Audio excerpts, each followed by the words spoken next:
সকালবেলা রান্নাবান্নার বেশ তোড়জোড় রয়েছে, আর এর পেছনে একটা কারণ আছে। কারণটা হলো এই বাড়ি থেকে মা আমাকে আমার 9 মাসের সাধ দিতে চলেছে, তো তার জন্যই এত রান্নাবান্নার তোড়জোড়। সকালে ভাই এসেছিল আর ওই বাড়ি থেকে মা আমার জন্য একটা কেক কিনে পাঠিয়েছিল, আর এদিকে আমি স্নান ধুতি সেরে শাড়ি কাপড় বার করেছিলাম আর তার সাথে কয়েকটা গয়নাগাটি বার করেছিলাম রেডি হওয়ার জন্য।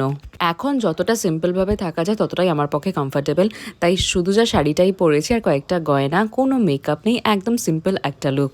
এদিকে তো আমার দুপুরে খেতে বসার সময় হয়ে গেছে, তাই মা আমাকে সব রকমের খাবার দিয়ে সাজিয়ে দিয়েছিল, প্লাস ওই বাড়ি থেকে মা যে কেকটা পাঠিয়েছিল সেটাও দিয়েছিল, আর কেকটা দেখতে খুব সুন্দর ছিল।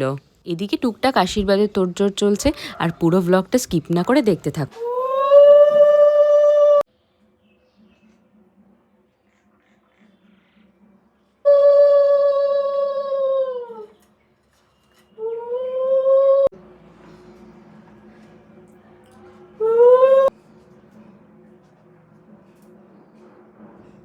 যদিও বা ভাই আমার থেকে অনেকটাই ছোট, কিন্তু তাতে কি, প্রদীপের শীষ তো সবাই সবাইকে দিতে পারে। ছোট হোক যাই হোক, মামা তো হতে চলেছে, আর সেই মামা হওয়ার দৌলতেই ও ওর নিজের দায়িত্ব কর্তব্যগুলো পালন করছিল।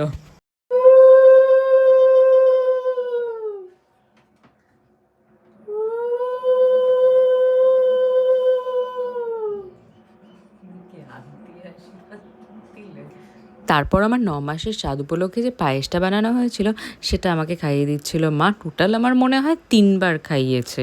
আসলে যেটা নিয়ম আর কি, কারণ সব নিয়ম তো আমি ঠিকঠাক জানি না, তাই যেটা নিয়ম সেটাই করা হচ্ছিল।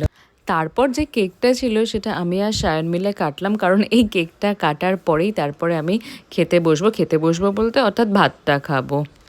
তো চলো আজকের ব্লগটা আমি এখানেই শেষ করছি, আবার দেখা হবে তোমাদের সাথে আমার নেক্সট ব্লগে।